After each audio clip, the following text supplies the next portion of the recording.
बाबा भीमराव अंबेडकर जी की 130वीं जयंती आज मनाई जा रही है।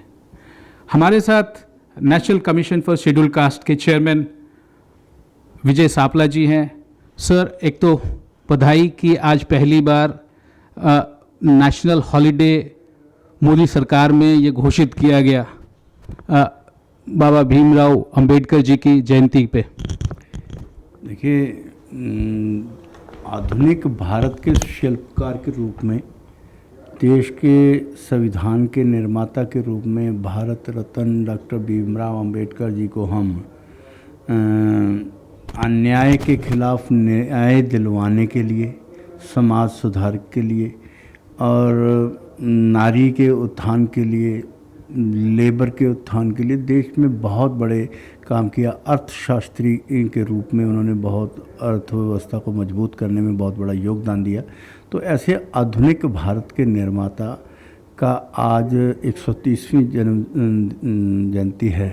तो ये हमारे लिए गर्व की बात है कि भारत सरकार ने इस पे गस्टेड छुट्टी घोषित की है। और इससे बड़ी क्या बात कर सकते कि हमारे लिए डॉक्टर अम्बेडकर जी बहुत बड़ी चीज़ हैं। और उनके जन्मदिवस पे छुट्टी हो और सभी कार्य करें, सभी लोगों को जो एक सम्मान महसूस होता है कि आज सभी उनके जीवन के ऊपर अपने अपनी दृष्टि से आज काम करते हुए कार्यक्रम आयोजित कर रहे हैं। भारत के संदर्भ में, भारत के इतिहास में यदि हम देखें सर, प्री इंडिपेंडेंस और इंडिपेंडेंस के बाद भी डॉक्टर अंबेडकर जी का जो योगदान रहा वो शायद ही हम कहीं उनको भूल न जाएं। ये भी इम्पॉर्टेंट है क्योंकि आज का कंटेम्प्रेरी वर्ल्ड को ये जानना कि उनकी प्रिंसिपल्स क्या थी, उनकी प्रैक्टिकलिटी क्या थी, उन्होंने जो कॉन्स्टिट्यूशन को एक मूर्त रूप दिया वो इम्पॉर्टेंट है। लेकिन ये भी जानना ज़रूरी है कि समाज में समरसता बनाने के लिए उन्होंने जो काम किया that is unmatched anywhere in the world. आज आपने उद्बोधन में भी कहा कि ब्रिटिश कोलंबिया में भी उनके नाम पे एक छुट्टी का एक रेस्पेक्ट का उन्होंने घोषणा किया। देखिए, ये तो हमारे लिए बहुत बड़ी गर्व की बात है कि उन्होंने समानता के लिए, इक्वलिटी के काम के लिए किया। और आज विजय सांपला नाम का व्यक्ति किसी पद पर है तो चाहे वो मंत्री रहा है, चाहे आज चेयरमैन है, इससे पूर्व में भी कई जगह पे काम किया है। तो अगर उसका कारण है तो एक ही एक कारण है, वो है डॉक्टर बाबा साहब भीमराव अंबेडकर।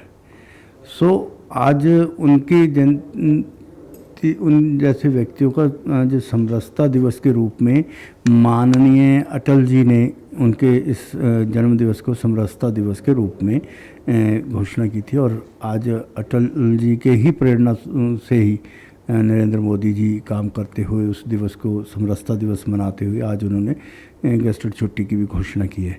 मगर जहाँ तक हम कहें कि भी भारत की बात करते हैं तो जब भारत सरकार उनको इतना सम्मान देती है, लोगों में इतना सम्मान आता है, तो विश्व भी इसको देखता है।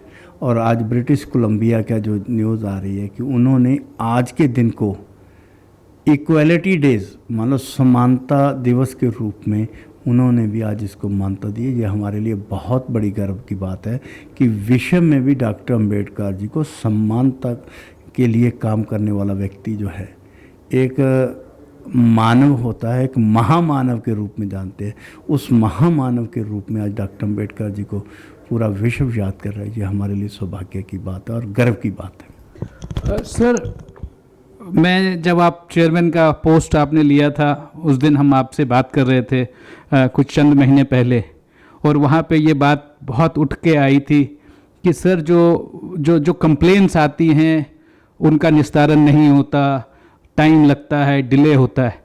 और आपने उस दिन कहा था कि मेरा लिए नंबर 1 प्रायोरिटी ये कंप्लेन रिड्रेशल को करना है। आज वो आपने एक मूर्त रूप दिया।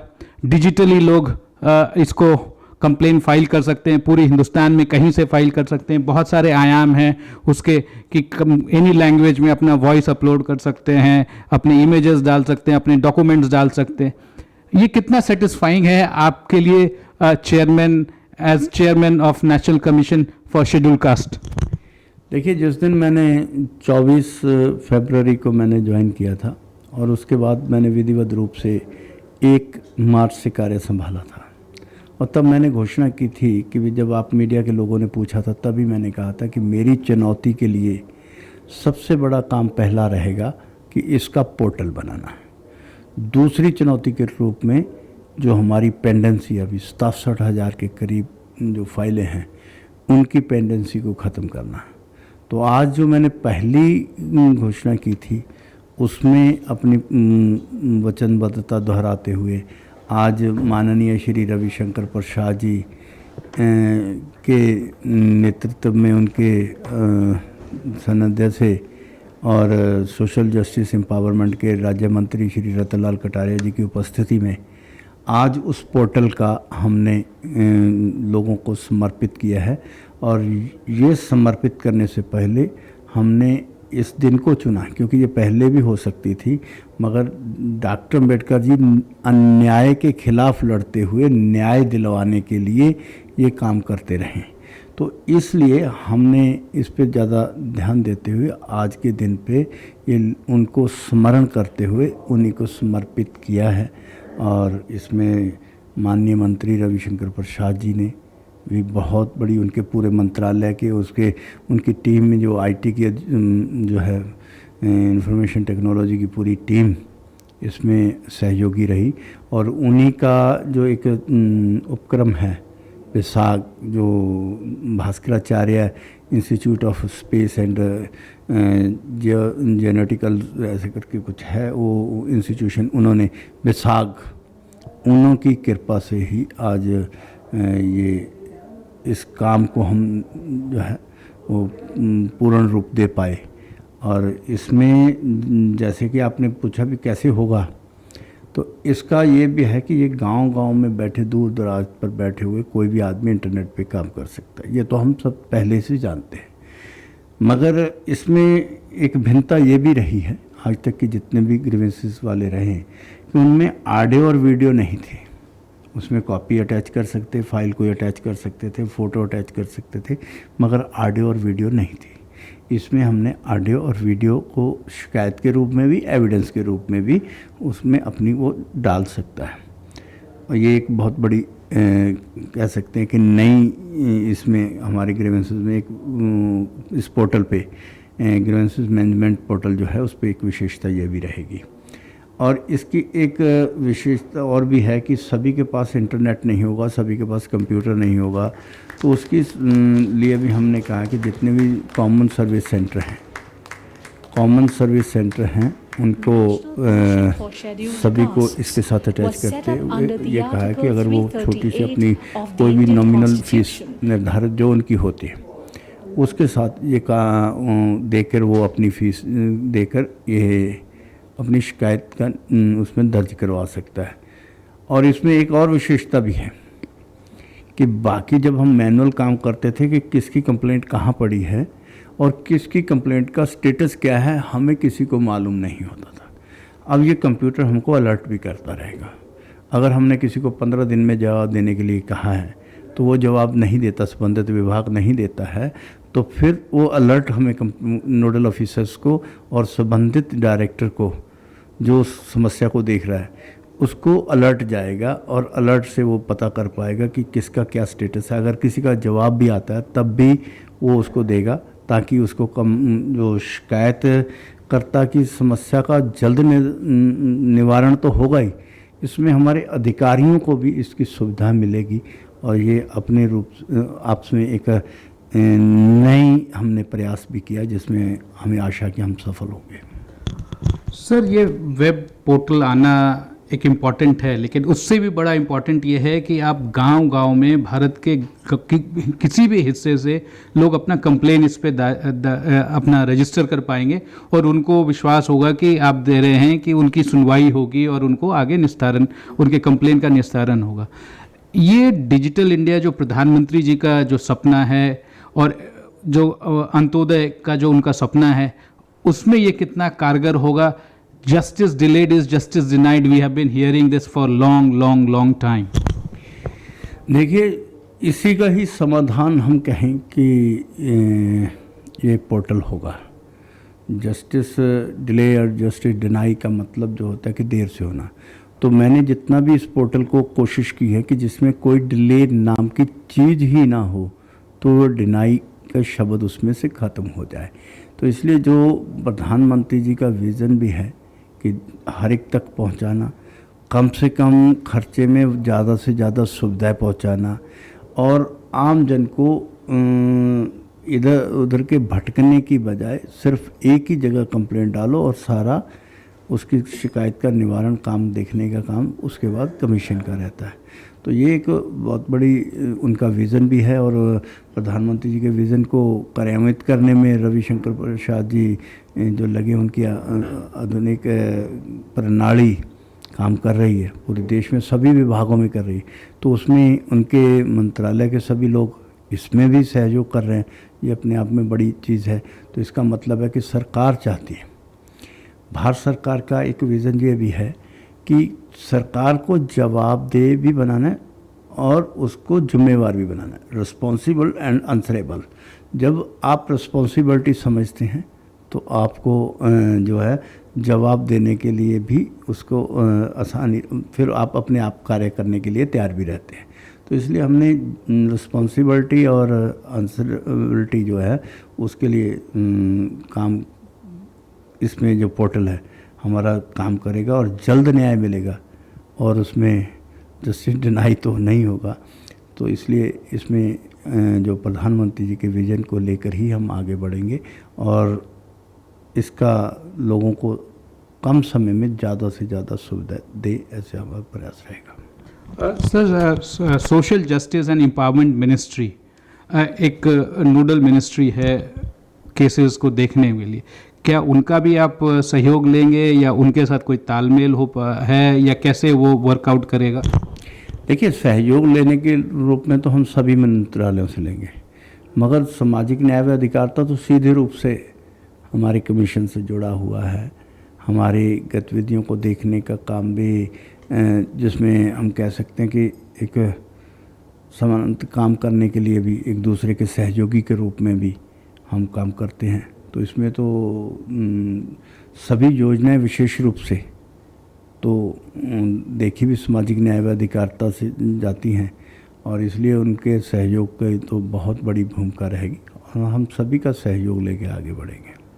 सर, एक सवाल ये आता है कि ऑनलाइन जो कंप्लेन फाइल करते हैं या पोस्ट से भेजते हैं या ईमेल से भेजते हैं, ये सबका सेग्रीगेट एक साथ इकट्ठा करके फिर आप उसमें आपने बताया कि उससे आप एक एक केस के बारे में हम जानकारी रख पाएंगे और मल्टीप्लिसिटी नहीं होगी, और जो डबलिंग और ट्रिपलिंग होगी वो उससे भी आप शायद अब उससे बच पाएंगे, या सिर्फ अब ऑनलाइन ही कंप्लेन फाइल होगी आगे से? देखिए, ऐसा नहीं है कि ऑनलाइन ही, जो लोग अभी भी डाक राही भेज रहे हैं या व्यक्तिगत रूप से आ रहे हैं या कोई मेल से भेज रहा है या कोई टोल फ्री नंबर पे नोट करा रहा है, वो सभी एज इट इज़ चलती रहेंगी। हाँ, ऐसा भी हो सकता है कि एक ही कंप्लेंट को सभी से जोड़ा जा सकता, वो टोल फ्री पे भी हो सकता है, वही कंप्लेंट वो मेल पे भी हो सकती है, डाक राही भी हो सकती है।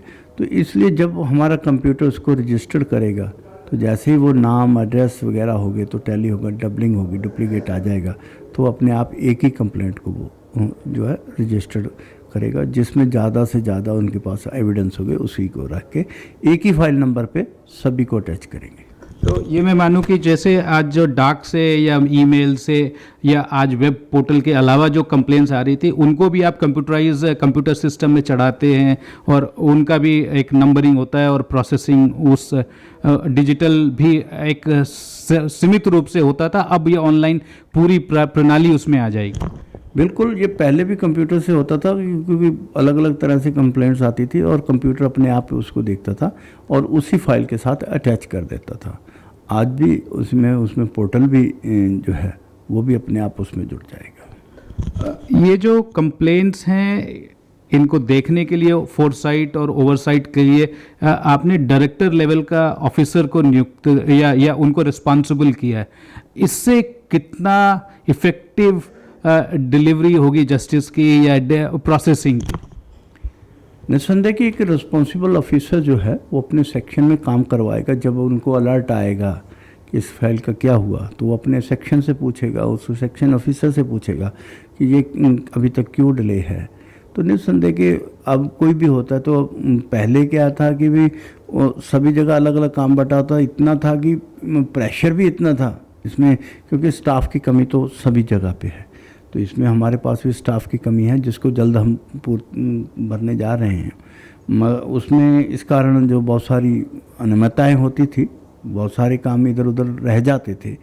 अब जो है रिस्पॉन्सिबिलिटी, क्योंकि डायरेक्टर बैठा एक नोडल ऑफिसर रहेगा, वो हमेशा उसको डायरेक्टर को, संबंधित डायरेक्टर को ये अलर्ट भेजता रहेगा कि आपने ये नहीं किया, ये नहीं किया, ये नहीं किया। तो उसकी पेंडेंसी की रिस्पॉन्सिबिलिटी भी उसी की होगी। तो निस्संदेह कि ऑफिसर चाहेगा कि हर कोई चाहेगा कि मेरी पेंडेंसी ना रहे। तो उसमें ये एक जो पोर्टल है वो बहुत बड़ा सहयोग करेगा। और सर, कमीशन के लिए एक कंप्लेन ये आती है कि कमीशन दूर दूर तक हिंदुस्तान के डिफरेंट कोने में उनकी प्रेजेंस शायद थोड़ा कम दिखती है। क्या आपको लगता है कि वो फिजिकल प्रेजेंस ऑफ कमीशन और कमीशन के जो डिपार्टमेंट्स हैं या कुछ ऑफिसेज हैं या छोटे नोडल ऑफिसेज हैं, वो शायद थोड़ा उस पर भी आप ध्यान देंगे कि बढ़ाया जाए? देखिए, वो सब करेंगे, मगर आज के पोर्टल से कमीशन की आपको प्रेजेंस कम नहीं, हर घर में दिखेगी। हर घर में, जब आईटी का जो युग में यही फ़ायदा है कि अब जो है इस पोर्टल के माध्यम से हमारी प्रेजेंस हर घर में दिखेगी। देश के कोने कोने में आप ढूंढ रहे थे, अब ढूंढने की ज़रूरत नहीं, अपने आप आपको दिखाई देगा। एक आखिरी सवाल सर, महिलाओं और लड़कियों के बारे में ये केसेस आपने भी पढ़ा होगा, ये आता रहता है कि पुलिस उनके केसेस को सुनती नहीं है या एफआईआर दर्ज नहीं करती, चाहे रेप के हो चाहे और उससे रिलेटेड केसेस हो। आप उस पर कितना स्ट्रिक्टनेस और क्या संज्ञान लेंगे ताकि एटलीस्ट केसेस जो हैं वो रजिस्टर हों, तभी आगे बात बनेगी? देखिए, हमारा महिलाओं के केसेस को तो देखने के लिए महिला कमीशन है, मगर महिला अगर वो अनुसूचित जाति की भी है या अनुसूचित जाति, वो कमीशन हमारा देखता है। तो इसलिए हमारा तो ये पोर्टल के माध्यम से तो अलर्ट, हमने कहा कि अब वो चीज़ देरी नाम की चीज़ नहीं होगी। अब इसको नेक्स्ट फेजेस में हम जल्द ही इसमें तंत्र में क्या तब्दीली कर सके कि हर ज़िले का एसएसपी इसके लिए रिस्पॉन्सिबल हो कि ये क्यों नहीं हुआ। तो अगर जब तक ये तंत्र नहीं होता तब तक ये संभव नहीं है, मगर अगर भविष्य में हम इसके ऊपर माध्यम पर काम करते हुए आगे बढ़ेंगे तो मुझे लगता है कि हम इसमें भी सफल होंगे। और सभी जिला के जिला अधिकारी, चाहे वो डिप्टी कमिश्नर डीएम जिसको बोलते हैं, और चाहे वो एसएसपीज़ हों, उनको भी किसी तरह से इस दायरे में लाया जाए कि वही अपनी रिस्पॉन्सिबिलिटी को समझते हुए जवाबदेह बने, तब ये अपने आप इस समस्या का समाधान भी होगा। Indeed sir, justice schedule caste commission ने ये एक बहुत बड़ा इनिशिएटिव लिया है और इससे बहुत आगे इसका निस्तारण भी होगा और व्यापकता भी। आपने जैसे कहा कि अब तो ये घर घर हम पहुंच चुके हैं, लेकिन एक चीज़ और भी इम्पॉर्टेंट है कि इसका अनाउंसमेंट और इसका प्रोनाउंसमेंट, क्या एडवर्टीजमेंट या घर घर तक लोगों को बताने के कि ये सर्विस भी आपके पास अवेलेबल है, इसके लिए भी आप लोग कुछ प्लान कर रहे हैं? देखिए, इसके माध्यम जो एडवर्टाइजमेंट का जो सरकारी तंत्र होता है वो काम करेगा, और उसके माध्यम से चाहे वो ऐड है या किसी भी तरह से वो काम करने के लिए वो सरकारी सुविधाएं जो मिलती, प्रावधान रहते हैं, उसके माध्यम से भी करेंगे। मगर इसमें मैं ये कहूँगा कि मीडिया का बहुत बड़ा रोल है। मीडिया चाहे तो बहुत बड़ा रेवोल्यूशन भी ला सकती है, इसी माध्यम से इसको अपना एक टारगेट बना के चलेगी। तो मुझे लगता है कि हम हर घर में और जल्द पहुंचने में सहयोग मिलेगा। अगर सो इसमें अंत तक तो यही कहूँगा कि मीडिया का ही बहुत बड़ा रोल रहेगा लोगों को इस पोर्टल के साथ जोड़ने में।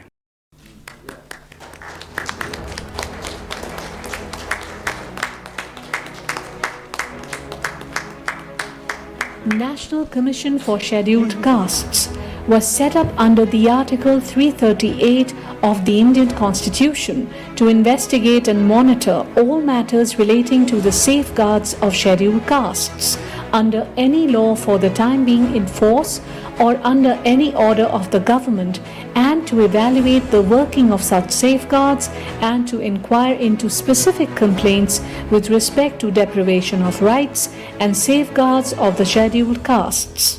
Existing system of filing the complaints by aggrieved citizens had to be done by either sending applications via post or by visiting their respective state offices or New Delhi headquarters for filing their complaint. The NCSC Grievance Management Portal launched today is intended to enable people from scheduled castes to file their complaint online and get them addressed. However, offline processes are still available to the public, but this portal not only makes it easier for a complainant traveling from afar, but is also a safer option considering the COVID-19 pandemic situation in the country.